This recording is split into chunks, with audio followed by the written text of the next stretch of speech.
Olá, seja sempre bem-vindo. Hoje trabalharemos com as velocidades do direito penal, um assunto concebido pelo professor Jesús María Silva Sánchez, que é um dos maiores penalistas espanhóis da atualidade.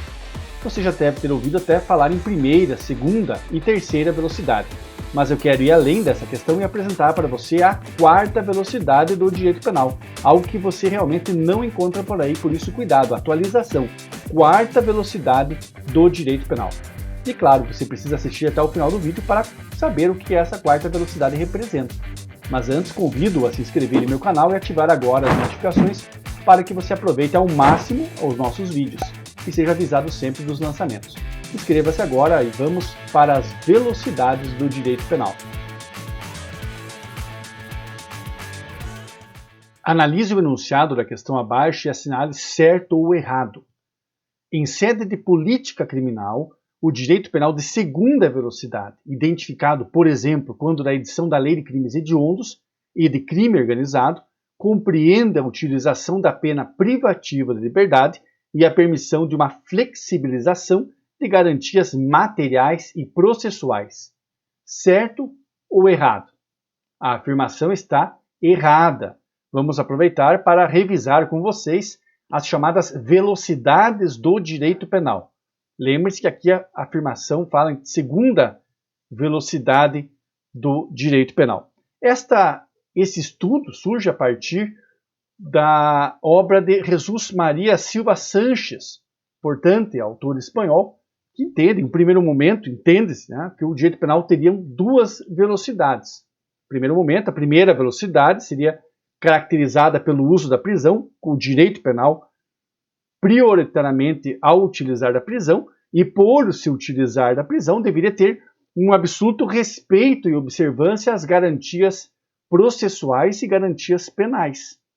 E também deveria ter, justamente pela observância dessas garantias, a condução de um processo penal de forma não apressada, de forma adequada, com respeito ao contraditório, com respeito ao devido processo legal, o que seria basicamente a essência do direito penal. Por isso seria a primeira velocidade, seria considerado o núcleo do direito penal. O direito penal voltado à proteção de bens jurídicos preponderantemente de natureza individual, esta seria a primeira velocidade, que nós basicamente entendemos por direito penal hoje. Mas, na visão do professor Silva Sánchez, existiria a segunda velocidade do direito penal. Você imagina, então, o centro, o núcleo, como a primeira velocidade, e orbitando, então, ao redor, teríamos a segunda velocidade. Quando possível, utilizar-se penas alternativas, ou seja, outras sanções que não a pena de prisão, que é a pena mais grave atualmente, seria possível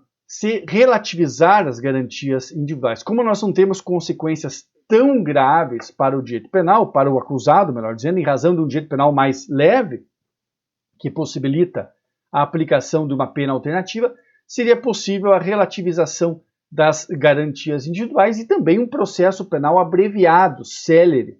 É o que nós temos, exemplo clássico, próprios juizados.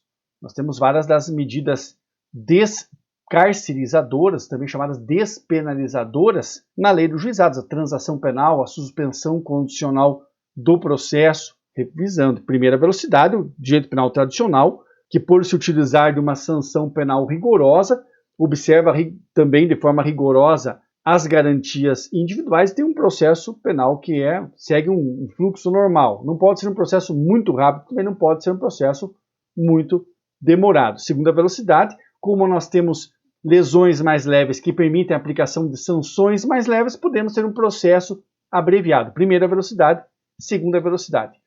Aqui a doutrina se divide porque entende que, na visão de Silva Sánchez, ele teria trabalhado somente com essas duas velocidades. A proposta original do autor era somente essa. Posteriormente, é que vai se trabalhar com uma terceira velocidade, que é atribuída, essa terceira velocidade, ao chamado direito penal do inimigo. Notem que há agora uma conjunção dos elementos da primeira velocidade com a segunda velocidade, porque eu tenho sanções rigorosas, a pena privativa de liberdade por excelência, e também a flexibilização ou até a eliminação das garantias de ordem material, seja direito penal, e de ordem processual, processo penal.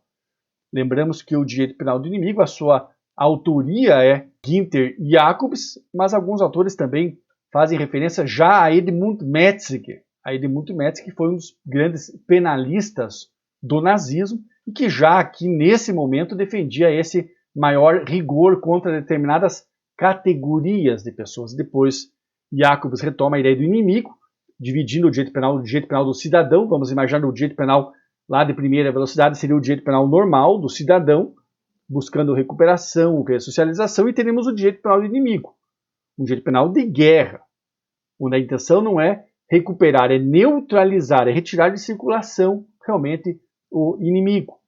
Essa seria a terceira velocidade, caracterizada, então, alguns exemplos, algumas situações importantes que vocês devem levar em consideração quando falamos da terceira velocidade. Caracteriza-se como um direito penal de emergência ou também como um direito penal de exceção, onde nós temos a antecipação da punibilidade como uma das características, das consequências, a proliferação de tipos penais de perigo abstrato e também de crimes de mera conduta, antecipando a atuação do direito penal. Nós também trabalhamos com o direito penal do autor, onde punimos alguém pelo que ele é, ou condições ou características pessoais do agente interferem na aplicação da pena e não o que ele fez, por isso o direito penal do autor. Autoriza-se uma desproporcionalidade das penas. Nós não trabalhamos com a ideia clássica de que um crime leve tem uma pena leve, um crime grave tem uma pena grave. Por quê? Porque nós estamos trabalhando com o inimigo. O inimigo, se ele ainda não praticou um crime mais grave, é uma questão de tempo. Note, então, realmente um expansionismo penal legitimado por essa corrente de pensamento, por caracterizando uma terceira velocidade do direito penal. Um outro exemplo também seria uma outra característica, uma execução penal rigorosa. Então, não só um julgamento um tanto abreviado, com a intenção já de punir o suspeito, não é ainda, claro, condenado, e depois, tendo sido ele condenado, que a sua punição também seja rigorosa, ou seja, ocorre um recrudescimento generalizado do sistema penal, já no momento de investigação, momento do julgamento e depois da própria condenação, na execução da pena. Um exemplo que nós temos no nosso ordenamento seria o próprio regime disciplinar diferenciado, que é aplicado a certas pessoas, a certas situações. Exemplos que nós encontramos e que é importante que vocês anotem de direito penal de terceira velocidade em nosso ordenamento jurídico, temos a lei dos crimes hediondos, com toda a série de consequências jurídico-penais e mesmo processuais, aqueles crimes ali elencados. Também podemos indicar a lei de organização criminosa, a lei de terrorismo, define o terrorismo, trabalha com atos de terrorismo, vários dos atos preparatórios, que seriam considerados atos preparatórios, já são ali criminalizados. E também na própria Lei de Execuções Penais, podemos falar aqui do artigo 52, que descreve o regime disciplinar diferenciado. Notem, repito mais uma vez, que existe certa conjugação aqui das características do direito penal de primeira velocidade com segunda velocidade. Primeira velocidade no que diz respeito ao rigor, porque a pena privativa de liberdade é a pena por excelência, isso pensando não no Brasil, mas agora em um panorama internacional, quando não se fala até da própria pena de morte. Mas que seria a pena, então, penas rigorosas com flexibilização de garantias, porque estamos trabalhando com uma categoria à parte, com o inimigo. Essa seria a terceira velocidade. E na grande maioria dos livros vocês vão encontrar primeira, segunda e terceira velocidade. Mas já se fala hoje em quarta velocidade do direito penal. Eu gostaria que vocês anotassem agora com certo cuidado, uma especial atenção à chamada quarta velocidade. O que seria a quarta velocidade? A quarta velocidade é relacionada aqui à própria atuação do Tribunal Penal Internacional. Você lembra? Quando se fala do direito penal inimigo, terceira velocidade, quarta velocidade, Tribunal Penal Internacional, o combate não só da criminalidade no âmbito internacional. Nós veremos que existem características importantes. Atribui-se a autoria desta quarta velocidade ao professor Daniel Pastor, vocês vão encontrar isso em algumas questões de prova, Daniel Pastor, e também surgem outras expressões para denominar o direito penal de quarta velocidade. Eu gostaria que vocês anotassem, porque são questões que nós já encontramos, são pontos que nós já encontramos em outras questões, também chamado então panpenalismo, direito penal absoluto ou neopunitivismo. Neopunitivismo, nós temos que tomar cuidado para não confundirmos com as teorias ou os movimentos neorretribucionistas.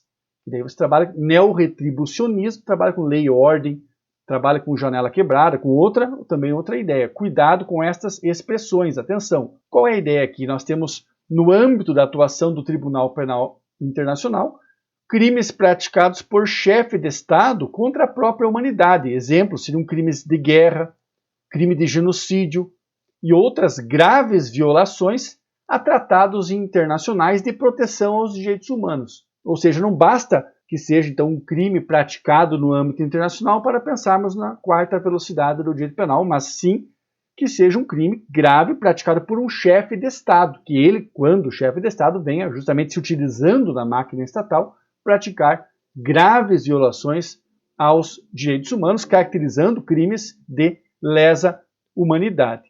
E é por isso que aqui nesse caso estariam autorizados, até contrariando a posição de próprios tratados internacionais, de posições realmente já consolidadas em nosso ordenamento jurídico, admitiria-se a diminuição das garantias, porque nós estamos trabalhando então com um criminoso de outra categoria, um chefe de Estado praticando crimes gravíssimos, e também lembramos aqui de algumas questões que encontramos, algumas características, melhor dizendo, dentro da própria atuação do Tribunal Penal Internacional, que seria a própria imprescritibilidade dessas condutas e a possibilidade da aplicação da prisão perpétua.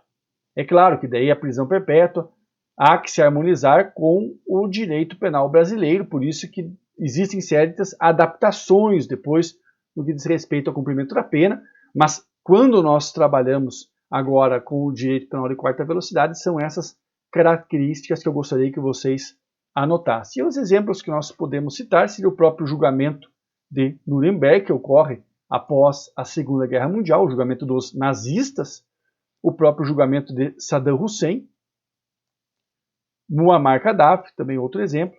E aqui, para que vocês lembrem de um instrumento normativo que é ligado à quarta velocidade, podemos citar o próprio decreto número 4.388 de 2002, que foi o decreto onde o nosso ordenamento jurídico recepciona o Tribunal Penal Internacional. Então é interessante, claro, uma explicação, precisei me alongar um pouco mais, mas para que vocês entendessem essas 4 velocidades, lembrando que as 3 primeiras são mais frequentes, mas agora já podemos falar na quarta velocidade do direito penal. Voltando para a questão, fica claro que quando falamos em segunda velocidade, nós não trabalhamos com a lei dos crimes hediondos e não trabalhamos com a lei do crime organizado. Aqui a questão ainda falava crime organizado, hoje falamos organização criminosa, mas não tem nenhum prejuízo. Não seria aqui, esses instrumentos, essas leis não seriam características da segunda velocidade, mas sim da terceira velocidade do direito penal. Viu como estudar por meio de questões é muito melhor? Porque assim você aprende e memoriza muito mais. É uma forma dinâmica de estudo. Esta questão faz parte do meu curso de Criminologia que está disponível no meu site, assim como vários outros materiais de apoio. Se você gostou dessa questão, deixe já o seu like, compartilhe com seus amigos e divulgue o conhecimento. Fico à disposição para dúvidas, esclarecimentos, deixe suas observações nos comentários e nos encontramos na próxima videoaula. Já na sequência você receberá a indicação de outros vídeos para assistir. Lembre-se sempre, o interesse é o maior educador. Um abraço e até breve!